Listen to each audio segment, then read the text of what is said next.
Hello everyone, it's Christine here, and tonight I'm doing something that I love to do, which is putting together bespoke slow stitch packs as little gifts to my subscribers. So I recently reached 4,000 subscribers and I ran a little giveaway hidden within my videos so that I don't get any of those nasty scammers.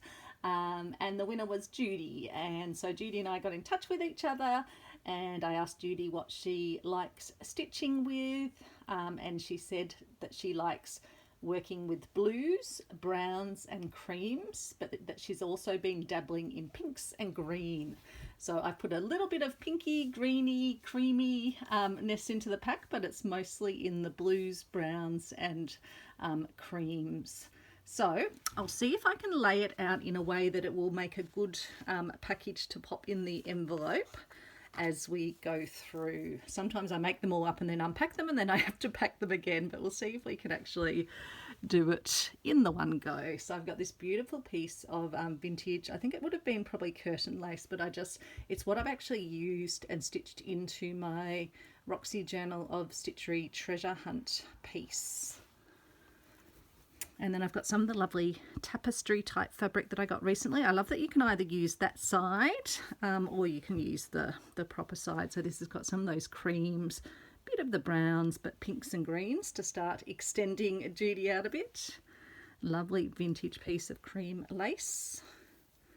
And another lovely bit of lace. I've got some other laces later on, but I kind of like mixing them through. Another piece of vintage cream lace and another one.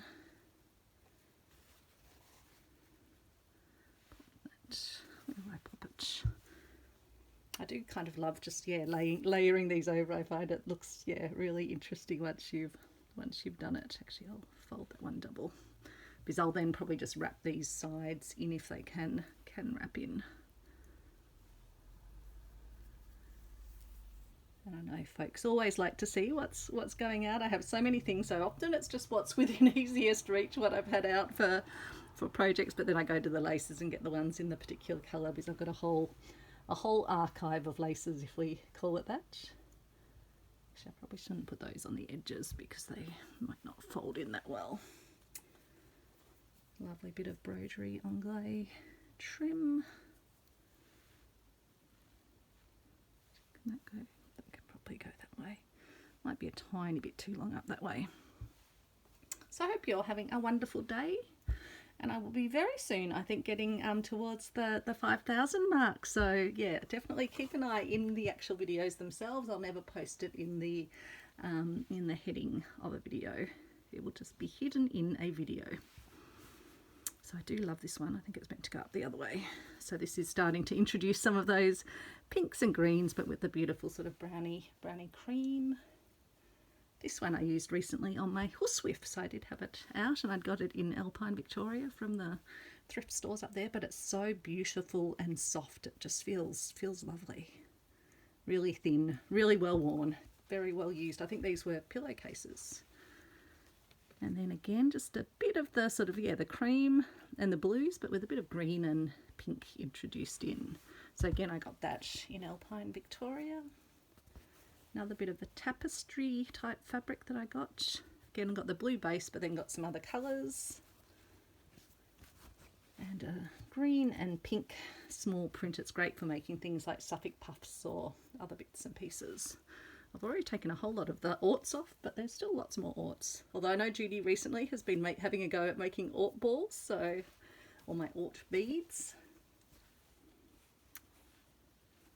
It's funny, I don't often reach for my brown fabrics, so it's kind of nice to be gifting some away. But I'm looking at them and going, oh, actually they're kind of nice. This one's got a gold in it, and it's got some amazing writing. It looks really sort of old, but with this lovely gilding on it. And this one's a whole lot of trees. It reminds me of the Australian outback.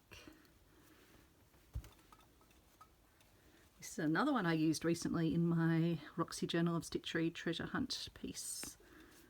This Alex's brother's a winemaker, so I used that around the family, well actually around the monogram that Alex's mum had sewn when she brought the blanket that is the base all the way out from from Hungary after the war.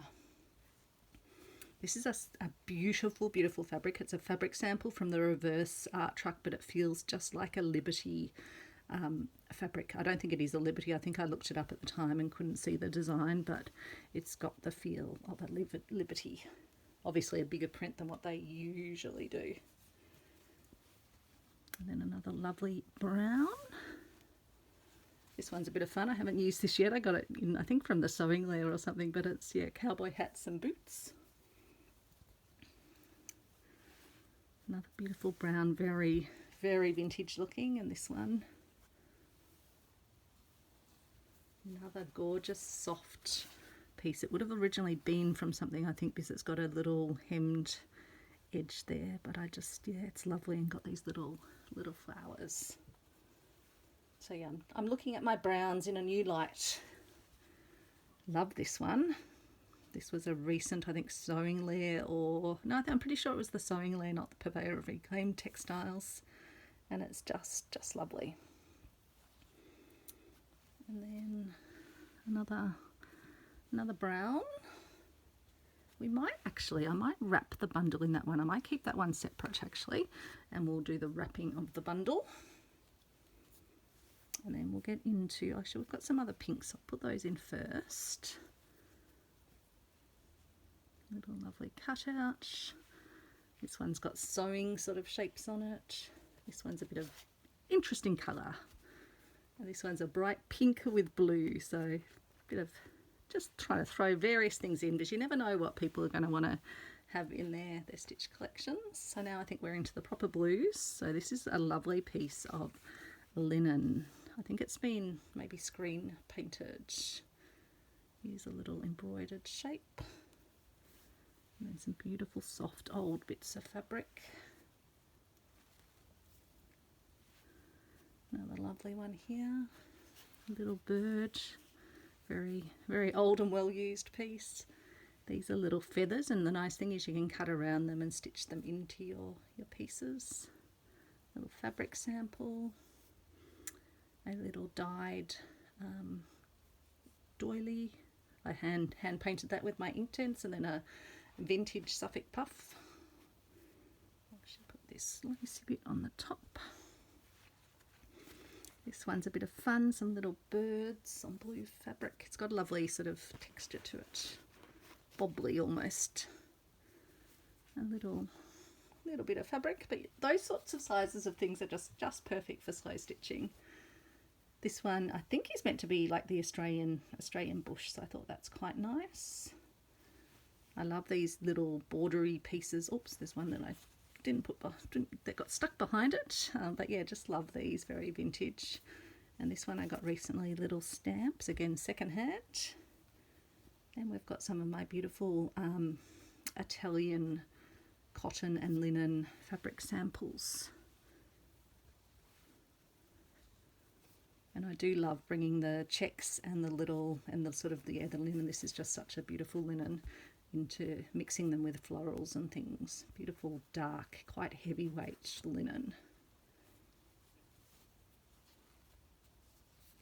Piece of a patchworking type fabric. Some little owls. That's from the Bleu de France range. This is a piece of Nana's fabric, my beautiful Nana's fabric. A little piece of Australian sort of wildflower fabric. Some more fabric samples from Italy. Love this one with the birds. I actually used a bit of this on one of the pouches that I made for the Roxy girls and Judy. Can't remember whose pouch got that on it. Might have been Sarah. This one's so floaty and light. I think it's just either a pure silk or maybe it's got something else mixed in, a little fabric sample, but it sort of catches the light in a really interesting way. And then a blue with some greens and some pinks and some orange, just to mix it up a bit. A beautiful Japanese fabric. This is what I was using when I made my little fish recently, my little sardines, and put them in the little sardine cans. So that's a bit of fun. And another bit of the Bleu de France fabric. Another one of a floral. And then this one's feels like it's on a synthetic, but it's just an interesting little cutout design, and I'm sure you could stitch that into something. This one's actually from an old like a not a bathrobe, but like a cotton sort of robe, I guess. Another fabric sample. There's some little bits. This one's sort of like an embossed fabric. Some interesting swells. That one, I think this would have been from a sample, but it's sort of got a seam sewn into it, which is, yeah, adds a bit of interest to it. And then this one I'm pretty sure is from the Bleu de France range as well, from Moda. Sweet little pattern, another little bit. So yeah, I had a whole lot of nicely sort of, yeah, pre-cut bits or pre-torn bits of fabric for my recent blue project. And so yeah, I was able to compile them all up very quickly. Plus cutting some more. This one I absolutely adore. It's from Moda Three Sisters. It's a lovely linen and it's got this beautiful detailed blue design printed on it. This next one is very, very retro. It almost feels like a flannel, I think. Beautiful lightweight cotton. This one almost reminds me of sort of Indian block prints, but it's on a lovely, lovely pale blue cotton. Then some dragonflies. And another very vintage flannel, just, yeah, obviously been washed and washed. I think this might have been off a pillowcase as well originally. And it's interesting because it's got the blue and green, which they often say, yeah, blue and green should never be seen except on an Irish queen, I think is the saying. Feathers. For gingham. This one I love as well. Bit of toile. And then a little applique to throw into the mix, even though it's white, but you can always, Judy can always tea dye it if she wants it cream. And then a few fun fabrics from the reverse art truck. A bit of velour. And then this one's a very chintzy, definitely not natural fibres, but yeah, it's interesting to consider how you could use it on either side, and you could even do thread painting. I don't know how it would actually go with lots of stitching into it, but a bit of fun. And then a French country style little piece of quilting, and with the sort of ticking style on the back. And then lovely little cotton trim. Reminds me of little Swiss flowers. And another little applique. Some more bits of beautiful trim, some laces, some of my beautiful beaded fabric from Silk and Stitch. And this one's white, but I know for a fact you can dye these up and they'll take on the beautiful tea colour. Another bit of trim, another bit of vintage lace, another bit of vintage lace. Down there, and then a beautiful, I haven't had a doily this colour before, and then some of my lovely blanket that I used in my Roxy journal of Stitchery Huswif, and then I've got a bunch of goodies in here, so let me just put them on one by one. In fact, actually I maybe have to put them on when it's a bit flatter. So I've got various lovely variegated wools and wools from Carlund yarns. That's a variegated crochet.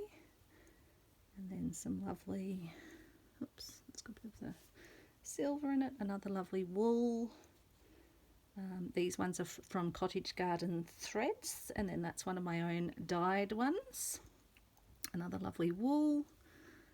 A lovely off-white or cream, another beautiful wool, and then some other ones from Carlund yarns, and a variegated beautiful vibrant blue, and then another one from Cottage Garden Threads, which graduates from brown through sort of bluey greys. A nice brown, interesting looking yarn, Another blue one from Carlund Yarns, feels beautiful and soft. This one is trying to unravel itself. I did wrap it up, but it's trying to unravel.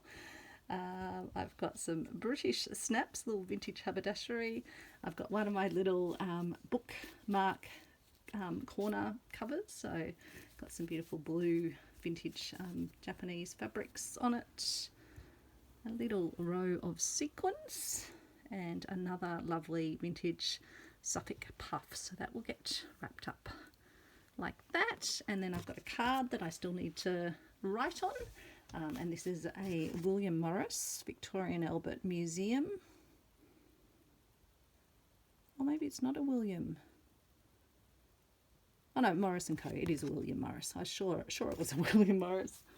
And so yeah. Oh, and then this will wrap around the whole package. So the idea will be, I will somehow wrap it like that. I'll then wrap it in this, and I'll probably use a ribbon, maybe not this one because I don't think it'll be quite big enough, to wrap it all up and then slip it in the envelope and post it tomorrow morning. I've got to go and get my flu vaccine, so I'll try and drop into the post office on the way back. So you won't get to see this actually until Judy's received it, so it will probably be a few weeks henceforth. Thanks so much, everyone, and take care. And hopefully by then I might, who knows with timing, but keep an eye out on the channel. And yeah, please do subscribe if you do like what you see. And I do always appreciate and really enjoy engaging with you in the comments and through the likes. Thanks, everyone. Bye.